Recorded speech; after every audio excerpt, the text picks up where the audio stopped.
যারা নির্বাচন চাইতেছেন বাই ডিফল্ট তাকে জুলাই সনদের অধীনে নির্বাচন চাইতে হবে, গণঅভ্যুত্থানের অধীনে নির্বাচন চাইতে হবে। আদারওয়াইজ ফেব্রুয়ারিতে নির্বাচন চাওয়ার কোনো এখতিয়ার নাই। তাহলে চিন্তা করে দেখেন, এই যে আমরা এতদিন ধরে রাষ্ট্রদ্রোহী মামলার আসামিরা মিলে এটা করলাম, কিসের ভিত্তিতে করলাম? হু আর আওয়ার রিপ্রেজেন্টেটিভ?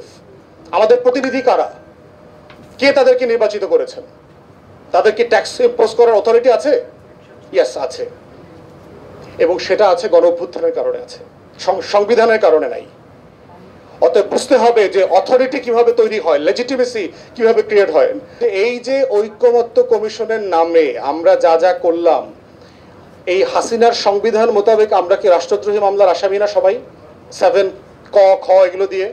তো আমরা যখন when for the next phase people would be sent out to the guillotine and the gallows, who shall lead? Mr. Majumdar shall lead. ওনার নেতৃত্বে আমরা ফাঁসির মঞ্চে যাব।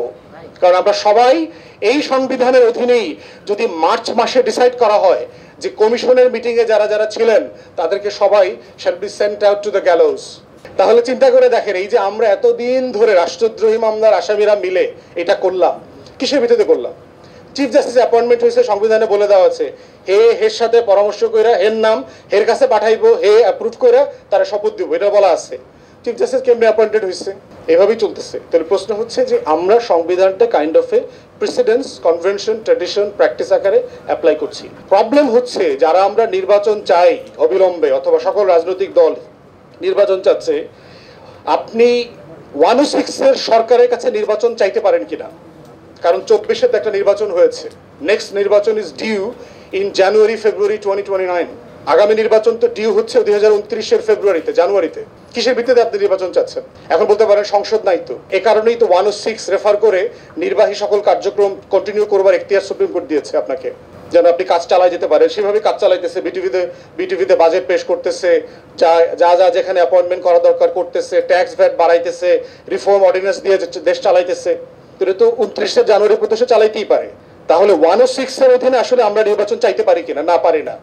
তাহলে যারা নির্বাচন চাইতেছেন বাই ডিফল্ট তাকে জুলাই সনদের অধীনে নির্বাচন চাইতে হবে, গণঅভ্যুত্থানের অধীনে নির্বাচন চাইতে হবে। আদারওয়াইজ ফেব্রুয়ারিতে নির্বাচন চাওয়ার কোনো এখতিয়ার নাই। তাহলে আমরা কেন বলছি জুলাই সনদ ইমপ্লিমেন্ট করাটা এখন জরুরি? কারণ আমাদের অনেক কাজ এইটা ফেব্রুয়ারিতে অবৈধ হয়ে যাবে বাই ডিফল্ট, এবং এটা দরকার নাই, প্রয়োজন নাই। তো এখন প্রশ্ন হচ্ছে যে ইনস্ট্রুমেন্ট কি হবে এটাকে বৈধতা দেওয়ার? বিয়ে শাদী ছাড়া তো সন্তান হয়ে গেছে, ভাই এখন বিয়ে পড়ায় দেন, ইজি তো। এখন হুজুরটাকে বিয়ে পড়ায় দেন, এখন কাজীটাকে নিবন্ধন করেন, সুযোগ আছে তো। তাহলে আমরা যে কাজটা ফেব্রুয়ারিতে করতে চাই সেটা এখন করতে সমস্যাটা কোথায়? কারণ এর থেকে গুরুত্বপূর্ণ কাজ তো আমরা করে ফেলছি, সংবিধান ওলট পালট করে দিয়েছি অলরেডি, আলোচনা করে ইতিমধ্যে আমরা। তাহলে এটা এই ঐক্যমতের বিষয়গুলো আমরা এখন কেন বাস্তবায়ন করতে পারবো না? কেন মেয়েদেরকে যদি আমরা সিট বাড়াই অথবা ডাইরেক্ট ব্যালটিংয়ে যাই 2031-এ পার্লামেন্টে করবো কেন? 2026-এর পার্লামেন্টে হবে না কেন?